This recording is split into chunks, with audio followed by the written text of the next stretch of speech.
Let's go. Hey everyone, and welcome back or welcome to my channel. Today we'll look into the case of Loona, their legal battle against their former company Blockberry Creative and what their future may look like. With the recent 50-50 controversy and them filing their own injunction with their company Attract, I was thinking about revisiting Loona's case, considering it feels like a relatively shut case, even though Blockberry Creative is still trying to make moves to stop the members. However, to me, it just seems like the verdict won't really change, and so the plan is to give a brief introduction into who Loona is before moving into the spiraling events within 2022 to now of what has led to the fall of Blockberry Creative. Note that there will be some heavy favoring towards one side, being Loona, just because it feels like the general consensus, but also based on what I've seen, that is also the side that I believe a bit more. But yeah, before I start, I'd appreciate it if you can like and subscribe to my channel. But without further ado, let's start off with who Loona is. Loona is a 12-membered girl group starting off in Blockberry Creative. The group was composed of Heejin, Hyunjin, Hasil, Yeojin, Vivi, Kimlip, Jinsol, Cherry, Eves, Chu, Gowon, and Olivia Hae, and became the first to experiment with such a detailed lore-based universe. Starting in September 2016, we would get introduced to a Girl of the Month, in which a new member was revealed accompanied by their own solo song. Between the reveals, we would also get the introduction of 3 subunits, being Loona 1/3, Odd Eye Circle, and YYXY. This culminated in the eventual formation of the 12-membered group in August 2018, with Hi Hi being their debut title track. Loona's career would kind of be interesting, considering they were coming from a small company. With such a unique concept, they would slowly grow a large fan base with each comeback, particularly internationally. However, things weren't all rainbows and sunshine throughout their career, but it was decent enough to be bearable, or so we thought-ish. 4 years would pass since the group's debut before we would see the events that became the final straw for Loona's Blockberry Creative era.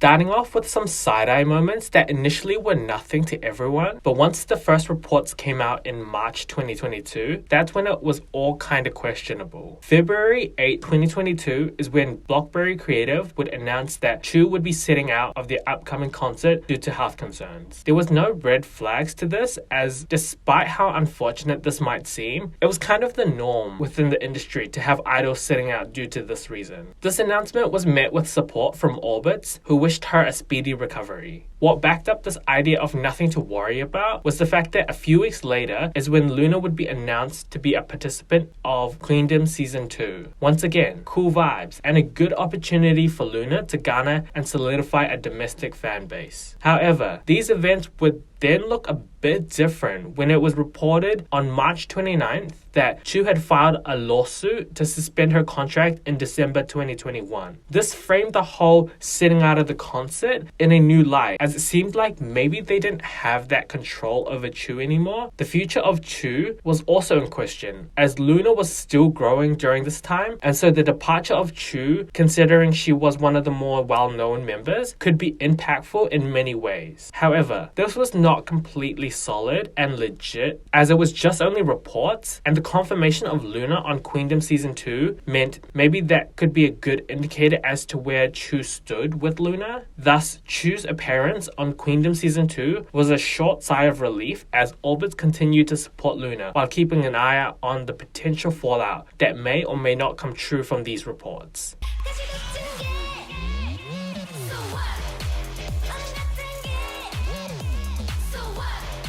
Loona's appearance on Queendom Season 2 would prove pretty successful in promoting the members, as despite losing the first round to COVID, they would slowly rise in rank and end up 2nd place overall. This paired with the fact that Orbits believed that Loona could have won Queendom Season 2 if they were given the bare minimum points for being last in the first round, showed that there was hope for their future. However, all this hope would kind of be slightly washed away, as one day after the finale, Blockberry Creative would announce a Loona World Tour without Chu, due due to scheduling issues. As well as that, reports would come out regarding Chu being in preparations to sign with a new company, which Blockberry Creative would deny and plan to take legal action against those quote-unquote rumors. To me, that's so weird because technically it wasn't false, so why were they bold enough to make these claims to take legal action as opposed to just denying it or staying quiet? To me, this was an unnecessary way to make Blockberry Creative look less credible in the grand scheme of things, but at that moment, it had a bit of impact in making the Chu rumors seem false. Chu's fansite would also speak out on the same day about the mistreatment that Chu was dealing with, including having no managers to help with her solo activities, having to take taxis to schedules, and carrying her own luggage, and even separately traveling from group events. Knowing what we know now, I think once she became a free agent regarding her solo activities, it really should have been up to her to sort these things out. I mean, considering there is no distribution of income to Blockberry Creative, it would slightly be strange and out of character for them to still incur costs without really making any profit. The solo traveling for group activities though, that was kind of weird, considering that's actually under Blockberry Creative's jurisdiction. The only way I could see this being okay is if Chu thought that it would be a better idea in terms of saving and not incurring more extra expenses. And so she decided to DIY it since she already has been doing this with her solo activities. But yeah, what didn't help was the fact that Blockberry Creative wasn't being transparent about this whole situation, which obviously they're entitled to not tell everything. However, if they're going to hide the situation under the rug, then it's going to obviously look extremely weird if they started treating Chu differently. It becomes even more noticeable, and so there's a bit of opportunity cost when it comes to hiding information like this. What didn't help was the following month would also see Chu not participating in the Japan promotions for Loona, which further fueled the ideas of something big happening regarding her role within Loona. Yeojun would also come out and reveal that she had yet to receive any earnings within her 6 years within Loona, which shocked fans. Despite being in such a small company, Loona has a pretty sizable fan base, and so to not see a cent up until September 2022, orbits were turning against Blockberry Creative even more. More mistreatment of Chu would also come out as Chu's birthday event was discovered to be fully funded by her. This contrasted Heejin's birthday event, which was a day before and was celebrated with the Loona members during their concert in Seoul. I mean, low-key, I thought Blockberry Creative would contribute in some way, or at least allow the members to attend and celebrate, considering she was technically still part of Loona. The reason I think this is because more reports would come out regarding Chu setting up her own company now, to which Blockberry Creative would deny any transferring, but would still look into the rumors of setting up her own company. Like the way that Blockberry Creative is still trying to claim Chu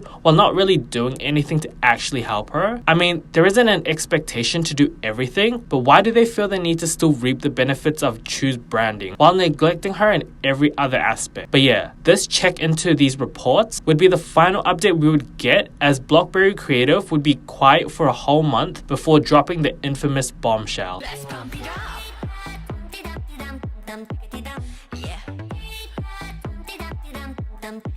November 25th is when we would get the news from Blockberry Creative announcing the expulsion and removal of Chu from both Blockberry Creative and Loona. This statement from Blockberry Creative was unprecedented in many ways. Firstly, the departure of members is usually not that uncommon. However, the reasoning behind her departure being that she got expelled was a first, as this didn't align with any of the standard reasonings that the industry seems to use. The expulsion was said to be due to her violent language and abuse of power towards staff, which was discovered through an investigation, which led to Blockberry Creative thinking the best course of action was to remove her completely. Regarding the reasoning from Blockberry Creative, I feel pretty iffy on the violent language that Chu supposedly used, as this wording is so ambiguous and pretty subjective depending on the person on what really constitute as violent language. It could literally not even be vulgar things to Western standards and instead use using a different tone or informal tone that led to Blockberry Creative creating this label on her. As for the misuse of power towards staff, we don't really know her like that, but obviously that just doesn't sound like Chu. However, this parasocial reasoning obviously doesn't mean anything. This leads me to the next section, as the second way this statement became unprecedented was because it was met with even more questions for Blockberry Creative and support for Chu.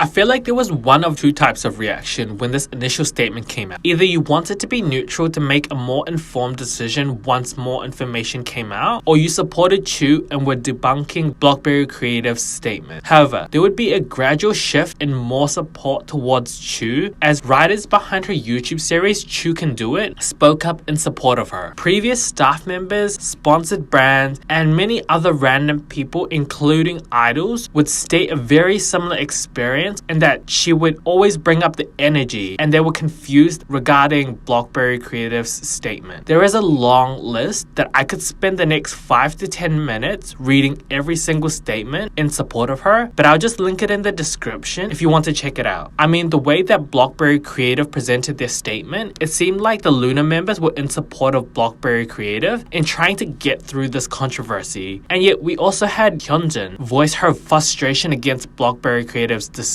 The reception to Blockberry Creative's initial statement was clearly bad, leading to another statement being released claiming that their statement was not an expose, but instead a way to provide reasoning for the removal of Chu, as well as that no evidence was going to be provided by Blockberry Creative, leaving the staff that were harmed and Chu as the two who would have the choice to elaborate and provide evidence if they wanted to. Then finally, they ended it off with a sentiment of trying to get people to not create speculative reports about Blockberry Creative. If we thought the first initial statement was off, well, this one made things worse. Starting off with the reasoning for clarifying Chu's reason for departure, what's crazy is if you think about all the statements beforehand, it was all clearly false, and they knew things were going on behind the scenes. So why become selective when they decide to finally provide what they consider their reasoning and truth? Like, clearly, there was some deteriorating relationship based on how Blockberry Creative was not really acknowledging Chu like that, but to think that Blockberry Creative could also drop that information and think that that would be enough, I mean, they really thought they were gonna just get away with it like that? Then to not even provide proof, but to rely on the two other parties to provide evidence? Like,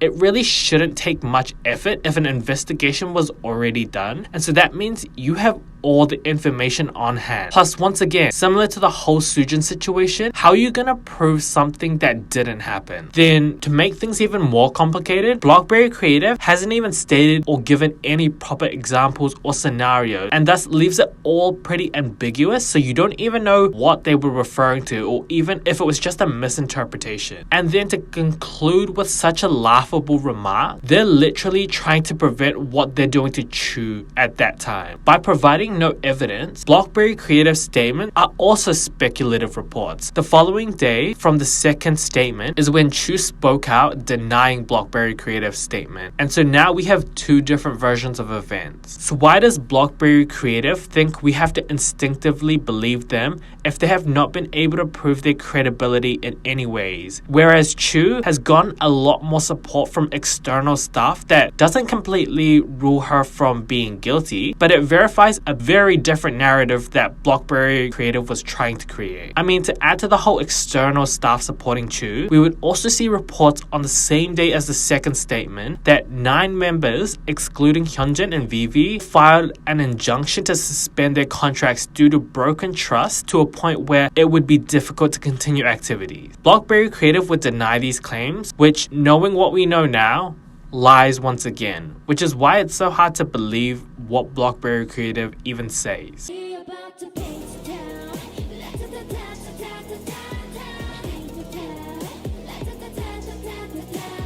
Things weren't going too well for Blockberry Creative, and so what would be the next step for them? Well, of course, to announce a comeback. On December 7th, Blockberry Creative announced Loona would be making a comeback, which was clearly met with outrage from Orbits, as this was seen as a way to cover up the mess without properly addressing anything. A boycott was even started to show the disapproval of Blockberry Creative's action, which proved effective as pre-orders for this new comeback amounted to only 93 orders, which compared to the previous comeback, it earned 5,098 pre-orders. The power of Orbits was strong, but Blockberry Creative was not backing down, as instead they announced the showcase was not going to be held for this comeback, which felt more like a way to cover up and hide the potential low turnout rates from the effective boycotting. However, Dispatch revealed the real reason for the conflict being due to the terms of Loona's contract, starting with the biggest discovery for people, which was the fact that Loona was basically accruing debt with each activity. The initial split from earnings was 70% to Blockberry Creative, which was not the best, but it could kind of make sense as a form of way to recoup the initial investment. However, then it was revealed that there was a 50-50 split in costs, which basically puts Loona in a debt trap because they have to be doing incredibly well in order to be making profit. This was basically the reason why all the members were still in debt besides Chu, who was given more solo activities and endorsements. Chu had lost so much trust from Blockberry Creative. However, she continued her activities with them as she did not want to leave Loona, and thus was why we saw her do a lot by herself, explains why she was still participating in Queendom Season 2, and how we were still able to see her during Flip That era. She was making all the profit from her solo activities, but signed a side contract with Blockberry Creative for her Loona activities. There were many instances of grievances from both sides, from the delay in the shooting of the MV for Flip That to just showing minor choreo spoiler during a fan event. Blockberry Creative wasn't really changing the way they viewed this situation, with Chu progressively expressing her honest complaints on how the company was not being operated well. But yeah, all this being revealed led to Blockberry Creative announcing the indefinite postponement of the comeback, as they had now wanted to sort out the issues properly. They also clarified some of what Dispatch reported, in which they said the Loona project was too much to handle, which greater risk means greater rewards. But I feel like people always forget that greater risk means greater failure if it doesn't go well. They also confirmed that after 6 years with Blockberry Creative, that the members had finally broken even and that they were in the process of receiving payments. This would kind of be it for 2022, as the new year brought greater certainty towards the future of Loona.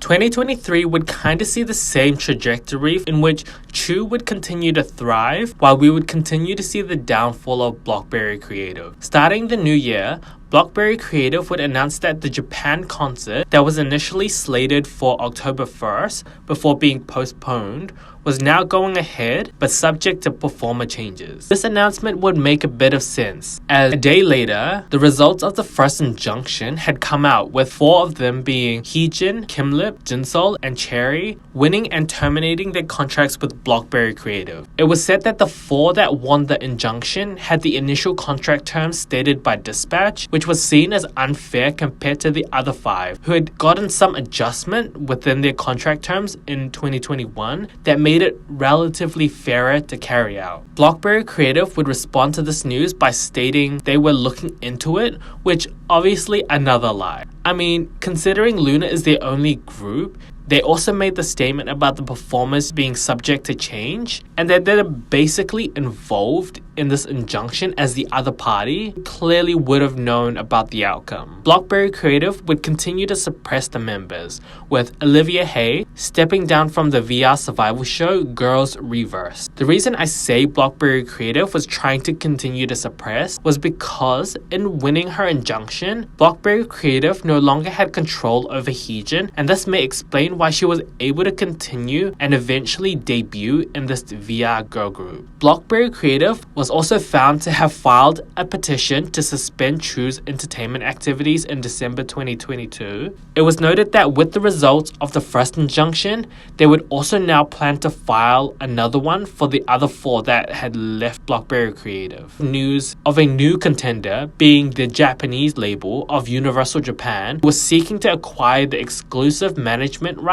of Loona. Within their Japanese contract, there was a clause that stated if Blockberry Creative nullified their members' contract, they still had the responsibilities to fulfill their contracts for Universal Japan, or would suffer the consequences of paying damages. This news would kind of be a dagger for Blockberry Creative, as it would serve as the catalyst for the future in 2 ways. Firstly, Hyunjin and Vivi would shortly after file their own injunctions, meaning all the Loona members had made an attempt to leave the companies. What made it worse for Blockberry Creative was the fact that Hyunjin and Vivi both had the same contracts as the 4 members who had won their lawsuits, indicating the likelihood of them also being able to leave.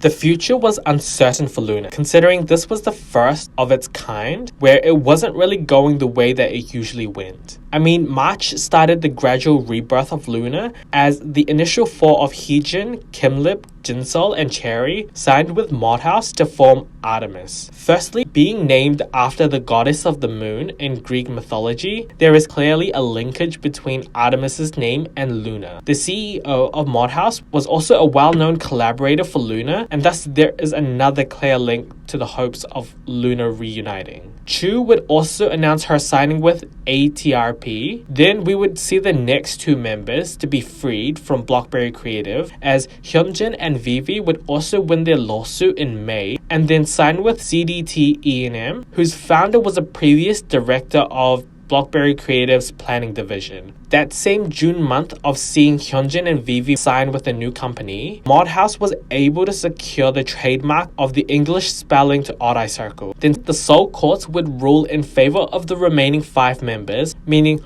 all Loona members were finally able to leave Blockberry Creative. Do you remember when I talked about the whole Universal Japan situation? Well, that was literally one of the reasons for this outcome, as the courts found issue with Blockberry Creative's attempt to transfer Loona's contracts to Universal Japan without the proper written consent from the members. This outcome would then lead to the following weeks, which we would get more news of the remaining futures of the last 5 members. Hustle would join Modhaus and Artemis, who would also then announce to go on a European tour. Yeojin, Go-on, and Olivia Hay all joined CDT E&M with Hyunjin and Vivi, which they recently announced their group name as Lusemble, a combination of Loona and Assemble. And finally, we have Eves, who would announce herself as going solo. There is clearly a desire for them to reunite, as we continue to hear news of them honoring Loona in some ways with the different types of Loona connections that they have. I think it could be inevitable for them to do things eventually. How long that would take, I'm not really sure, but the members seem to be dedicated to reuniting eventually. But that also kind of leaves Blockberry Creative, who made a small statement after the final 5 left Blockberry Creative, in which they were committed to taking legal action to appeal this decision, which, analyzing what has happened so far, Blockberry Creative's future ain't really looking the best. Final thoughts. I mean, this has been pretty heavy biasing in Loona's defense, but I feel like there is a decent and valid reasoning behind this. I mean, I haven't included the other external staff who have come out against Blockberry Creative for their unpaid wages for their work done, and this was all before the situation even happened. But yeah, I feel like if Blockberry Creative really had dirt, then they would have changed the narrative already by releasing that information. I mean, to take so much L's, I feel like that's not really worth it. And so it feels like they really don't have much left, which is why I feel like this might be the quote-unquote end